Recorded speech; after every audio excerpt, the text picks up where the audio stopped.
the tale of Kong Tai Djin is a mixture of truth and folklore.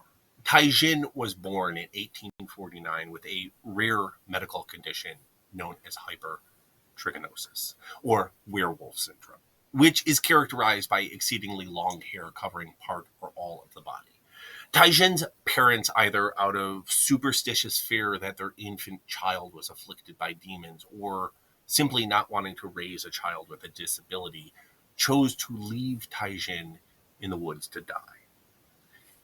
He was discovered by a Shaolin monk and taken to the Fukan Temple, where he was raised and he grew up with the monks who taught him the Shaolin arts.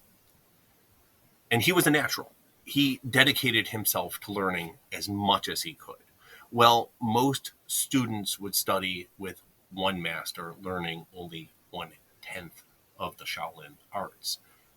Tai Djin studied and mastered all of them. He learned hundreds of empty hand and weapon systems, mastering them and earning himself the title of Fukien, or Grandmaster.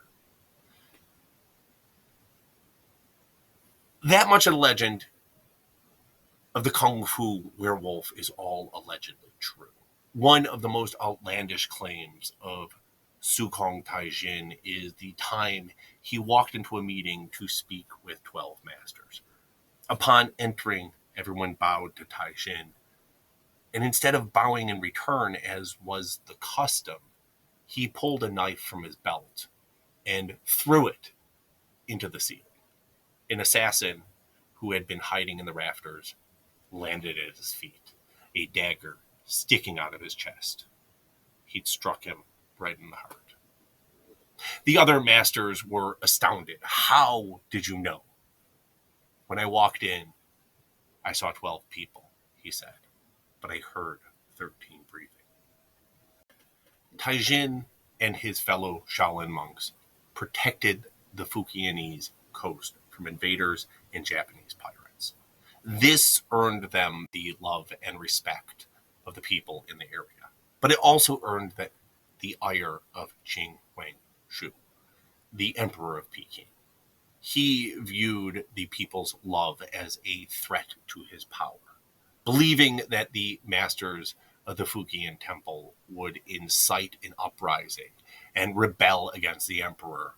Wang Shu sent Imperial troops to destroy the Fukan Temple.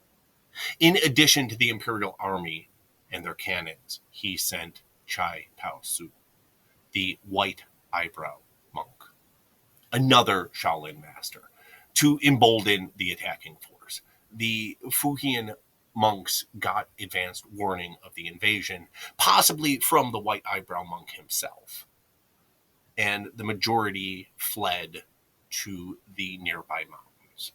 They burned their own temple to the ground, and after removing all of the books and valuables. In some versions of the story, Tai Djin single-handedly defended the temple while everyone else fled. The idea was to rebuild the temple at a future date, but that time never came. Now,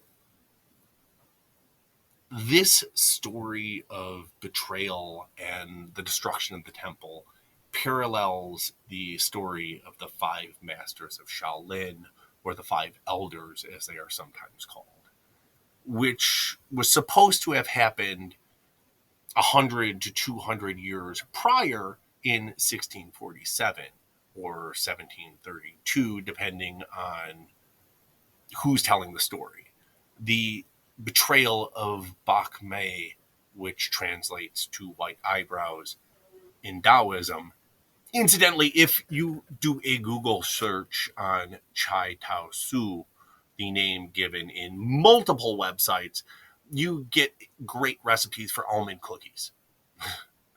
And that's the problem with so many of these historic legends. They are a patchwork of tales of the highlights of many stories.